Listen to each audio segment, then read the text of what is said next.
आज है 29 अगस्त 2022। अगर आपने अब तक मेरा चैनल सब्सक्राइब नहीं किया है तो स्टॉक मार्केट की जेन्युइन इन्फॉर्मेशन पाने के लिए मेरे चैनल को सब्सक्राइब कीजिए। आज बहुत ही ज़्यादा गिरावट इंडियन मार्केट में देखी गई और उसके पीछे क्या रीजंस थे, उस रीजंस को जानते हैं। शुक्रवार को दिन फेड के चेयरमैन जिनका नाम है जेरोम पॉवेल, उन्होंने एक स्टेटमेंट दिया था बढ़ती हुई महंगाई को लेकर।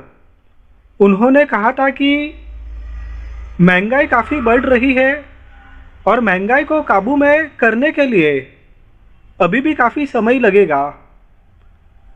उनके इसी स्टेटमेंट के कारण डाउ जोन्स, जो कि अमेरिका का एक इंडेक्स है, वो उसमें 1008 अंक की गिरावट हुई थी और 1008 के अंक की गिरावट के साथ में डाउ जोन्स की क्लोजिंग हुई थी और उसी का असर आज के दिन इंडियन मार्केट में भी देखा गया था। उन्होंने ये भी कहा था कि इन्फ्लेशन को लेकर जो लड़ाई है वो लड़ाई उनकी जारी है और हो सकता है कि आगे आने वाले दिनों में जो इंटरेस्ट रेट है वो इंटरेस्ट रेट हाइक करने भी पड़ सकते हैं, यानी इंटरेस्ट रेट में वृद्धि भी करनी पड़ सकती है। उन्होंने ये भी कहा था अमेरिका में पिछले दिनों इन्फ्लेशन 40 साल की ऊंचाई पर पहुंच गए थे, तो उन्होंने जो एक संभावना जताई कि आने वाले दिनों में इंटरेस्ट रेट बढ़ाने भी पड़ सकते हैं। तो इन सब बातों से जो इन्वेस्टर्स है इन्वेस्टर्स में एक अनिश्चितता का माहौल हो गया और उस अनिश्चितता के माहौल में आज सेलिंग मार्केट में काफ़ी ज़्यादा हो गई इंडियन मार्केट में, और शुक्रवार के दिन अमेरिकन मार्केट्स में सेलिंग काफ़ी ज़्यादा रही। और आज सुबह रुपया अमेरिका के डॉलर के कंपेयर में 16 पैसे कमज़ोर खुला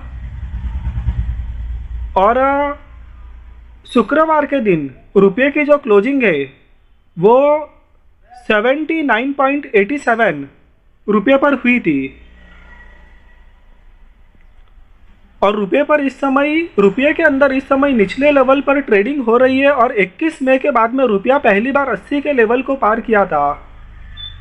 तो इसी सब नेगेटिव बातों के कारण अमेरिका का जो मार्केट है वो शुक्रवार को काफ़ी गिरा था और क्योंकि शनिवार और रविवार को इंडियन मार्केट बंद रहते हैं तो हमको आज ये असर देखने को मिलना ही था।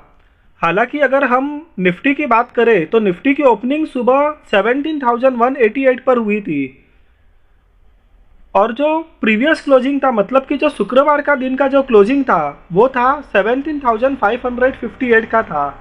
तो निफ्टी का ओपन तो काफ़ी नीचे हुआ था, लेकिन उसके बाद में निफ्टी में थोड़ी रिकवरी हुई और जो क्लोजिंग हुई वो 17,312 पर हुई है। तो काफ़ी नीचे निफ्टी आज सुबह ओपन हुआ था, लेकिन उसके बाद में रिकवरी हुई और 17,300 के ऊपर निफ्टी का आज क्लोजिंग हुआ है। तो इन्हीं सब बातों के कारण आज इंडियन मार्केट में इतनी बड़ी गिरावट रही है। आज सबसे ज़्यादा गिरावट आईटी सेक्टर में रही, मेटल सेक्टर में भी काफ़ी अच्छी गिरावट रही। हालांकि जो एफएमसीजी सेक्टर है वो स्टेबल रहा और ओवरऑल एफएमसीजी सेक्टर आज पॉजिटिव के साथ में क्लोज हुआ है। हालांकि कोई बहुत ज़्यादा पॉजिटिव नहीं रहा, बस उसको हम फ्लैट भी बोल सकते हैं।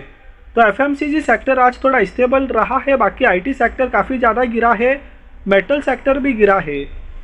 तो इन्हीं सब कारणों के कारण आज इंडियन मार्केट में गिरावट रही है। वीडियो आपको पसंद आया तो लाइक कीजिए, चैनल को सब्सक्राइब कीजिए। Thank you.